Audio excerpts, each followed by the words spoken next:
السلام عليكم ورحمة الله تعالى وبركاته.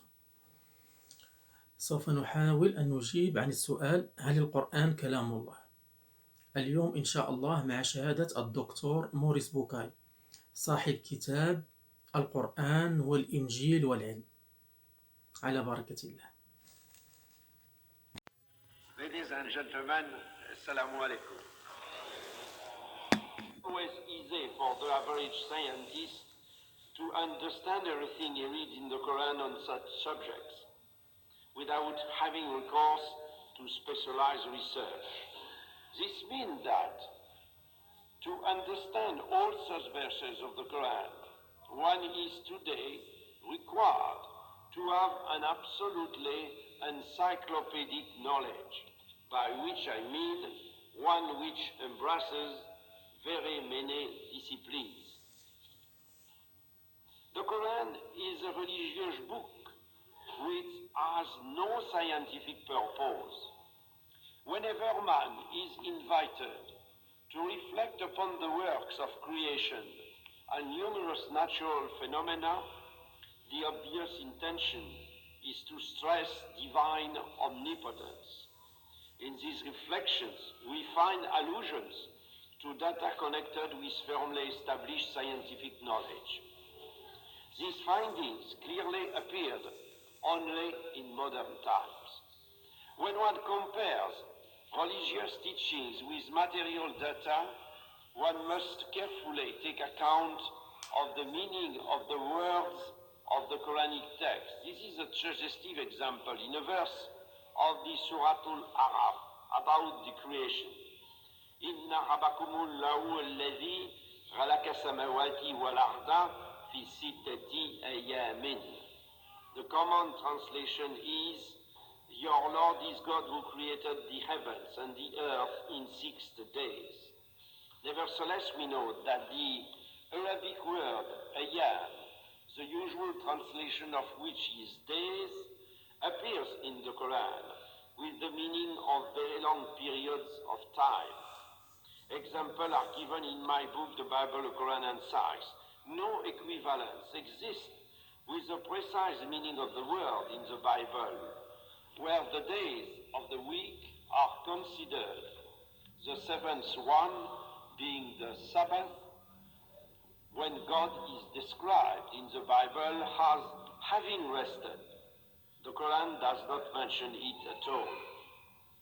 The major notion to be derived from the Quran concerning the creation is a concomitance in the celestial and terrestrial evolutions, with the fundamental data about the existence of an initial unique gaseous mass whose elements, although at first fused together, subsequently became separated.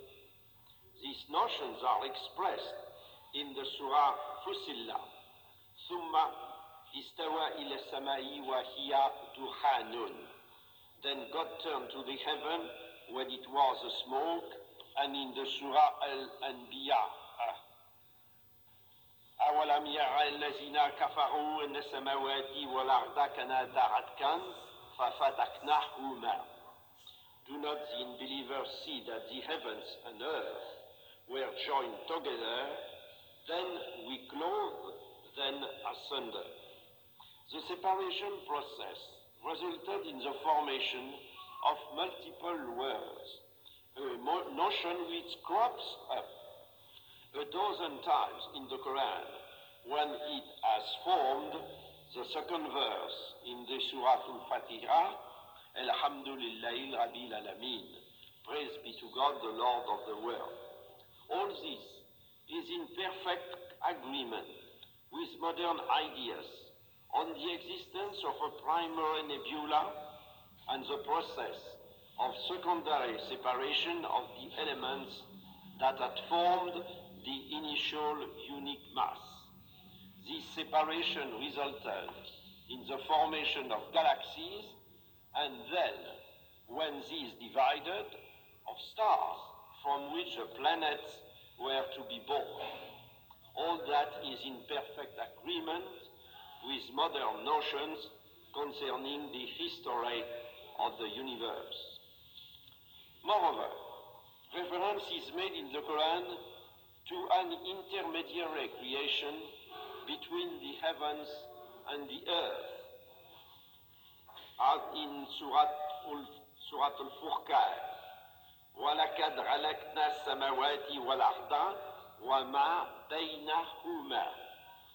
We have created the heaven, the earth, and what is between them.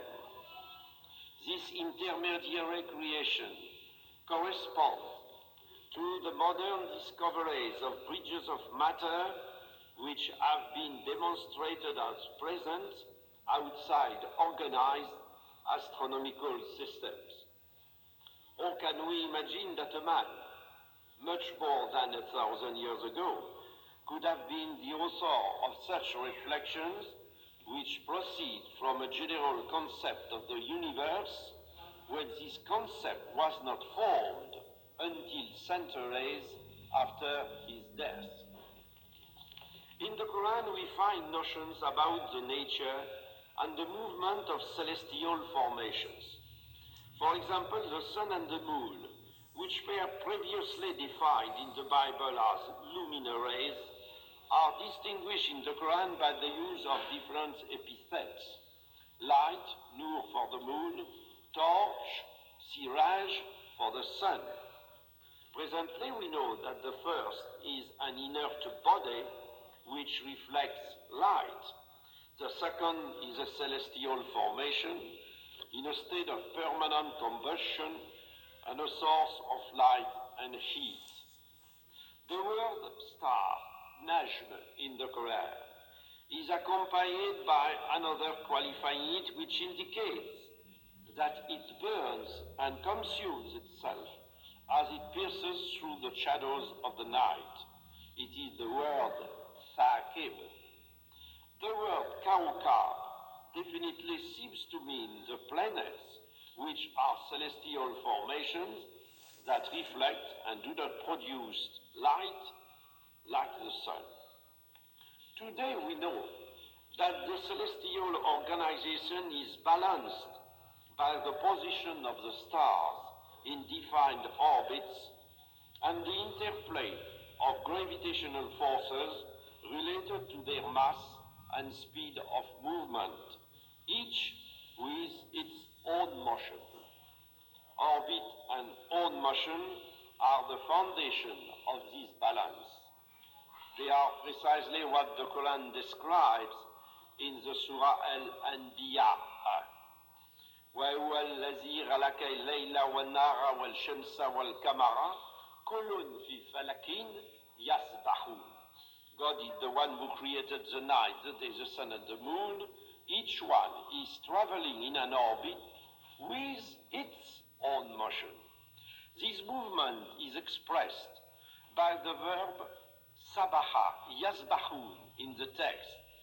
The primitive meaning of the word, I said, the primitive meaning of the word, carrying the idea of a motion which comes from any moving body, be it the movement of one leg as one runs or the action of swimming in water.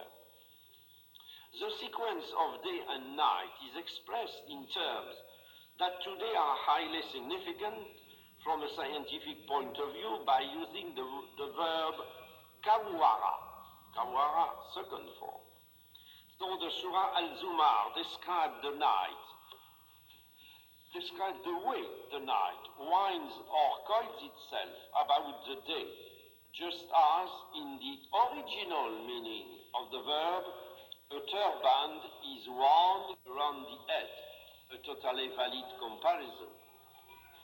The evolution of the heavens and the notion of a settled place for the sun are also mentioned.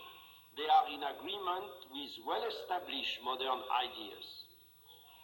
More than that, the Quran seems to have alluded to the expansion of the universe. There is also the conquest of space.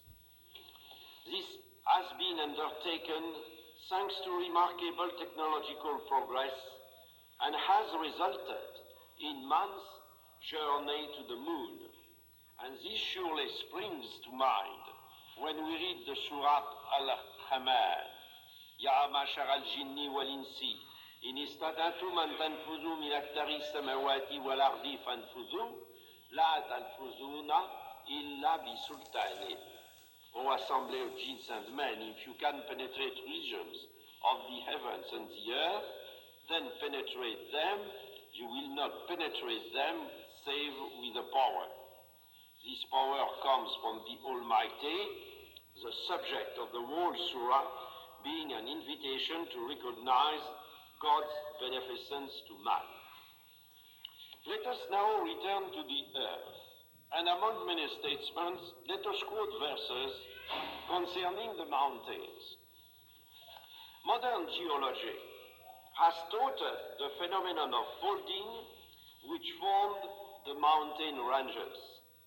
The stability of mountains is linked to this phenomenon, since the folds were to provide foundation for the reliefs that constituted the mountains. What do we find about them in the Surah Al-Naba?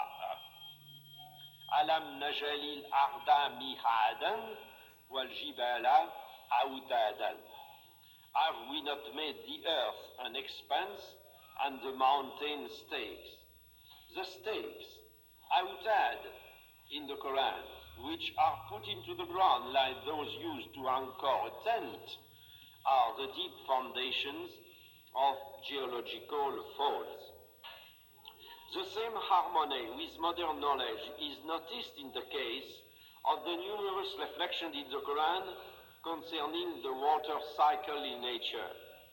This is a topic which is very well known today, and the verses of the Quran referring to it seem to us to express ideas that are now totally self-evident. But if we consider the ideas prevalent at the time of the revelation, they appear to be clearly marked more than myth and philosophical speculation than by facts such as those observed and studied nowadays. Similarly, on other topics as well, such ancient and wrong notions never appeared in the Quran.